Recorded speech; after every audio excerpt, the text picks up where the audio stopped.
यशरड़ी अध्यक्ष महोदय, मैं मंत्री महोदय को बतलाना चाहता हूं कि कुछ वर्ष पूर्व इस विभाग में अपर्याप्त कर्मचारी थे। इस दृष्टि से इस विभाग में हिंदी के काम में कोई प्रगति नहीं हुई है। अध्यक्ष महोदय, आपके लोकसभा सचिवालय में हिंदी के काम में काफ़ी प्रगति हुई है। इस समय लोकसभा की कार्यवाही दोनों भाषाओं में चल रही है। लेकिन अगर इस काम में हमारा सूचना मंत्रालय अपनी भाषा नीति के कारण पिछड़ा रहा तो यह बड़े दुख की बात होगी। खाद्य तथा कृषि मंत्रालय की मांगों पर बोलते हुए मुझे याद आता है कि इसे जितना भी महत्व आज तक दिया गया है और जितना महत्व आज दिया जा रहा है वह बहुत कम है।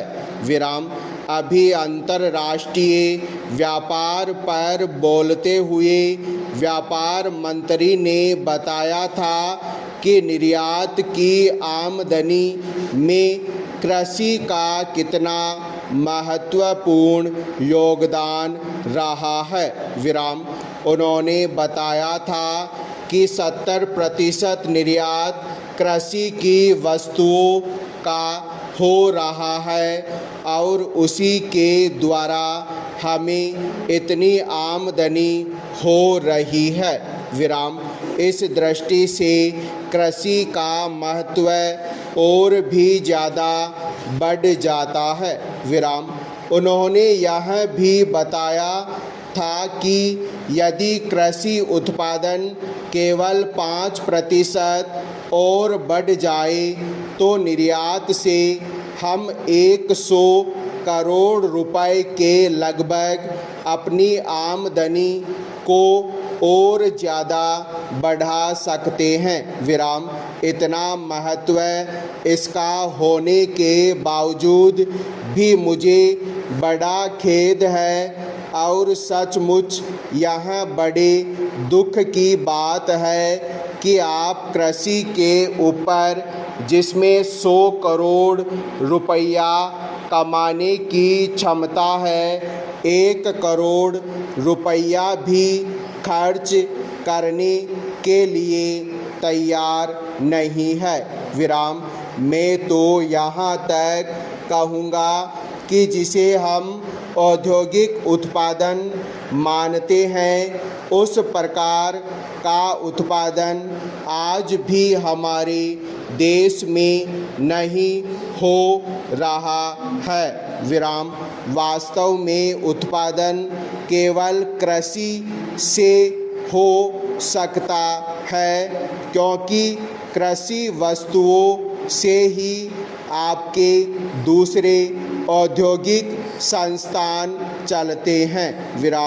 यदि रुई देश में पैदा न हो तो कपड़ा कैसे बन सकता है? प्रश्नवाचक।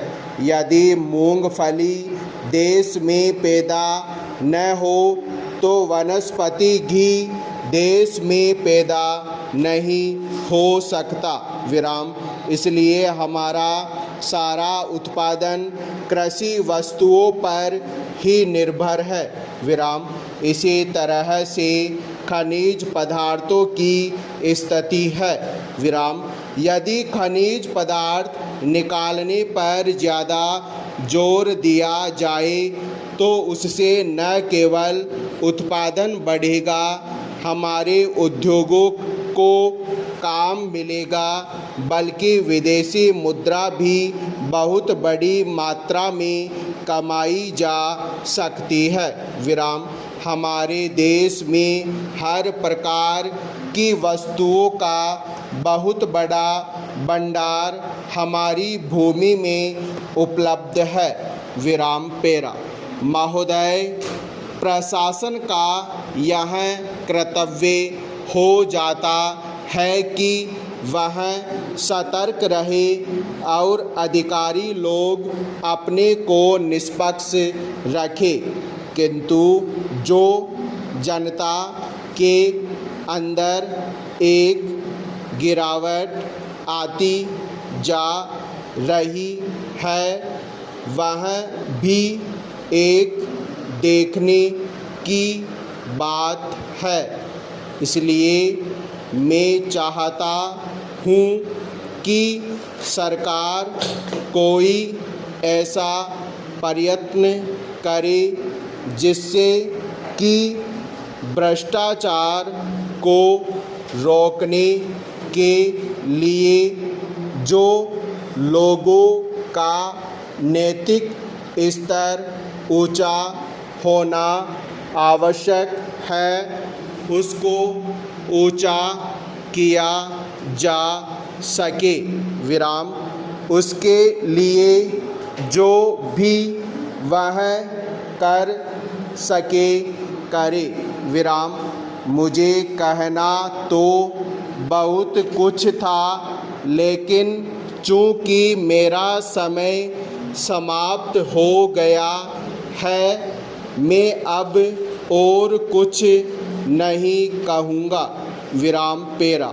महोदय, इसलिए मैं माननीय रक्षा मंत्री महोदय का ध्यान इतिहास की उस चेतावनी की ओर दिलाना चाहता हूँ कि हिमालय की चोटी पर जिसका अधिकार रहा है उसका गंगा और यमुना के मैदान पर भी अधिकार रहा है। हम इस आशा में नहीं रह सकते कि हम दुश्मन को हिमालय की चोटी से उतरने दें और फिर मैदान में उसका मुकाबला करें। मुझे याद है कि कुछ वर्ष पहले प्रधानमंत्री जी ने बड़ी दृढ़ता के साथ यह कहा था कि हम हिमालय को दहेज के रूप में नहीं दे देना चाहते और यह नहीं कहना चाहते कि साहब आप टहलते हुए यहाँ आ जाइए। हम नहीं चाहते कि वहाँ पर कोई मुकाबला ही न हो। विराम।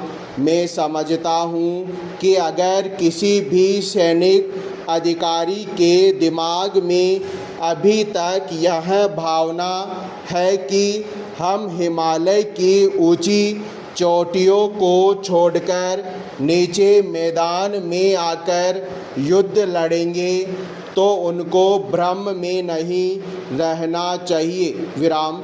यह एक घातक बात होगी, एक आत्मघाती नीति होगी। विराम। अगर एक बार चीन का हिमालय की चोटियों पर कब्जा हो गया तो चाहे वह बाद में नीचे हम पर हमला न भी करे, किंतु वहाँ से हम उसको कभी नहीं हटा सकेंगे। इसलिए इस संबंध में स्पष्ट निर्णय किया जाना चाहिए। विराम पेरा। इसके बाद में मध्यवर्ती क्षेत्र के बारे में कुछ कहना चाहता हूँ।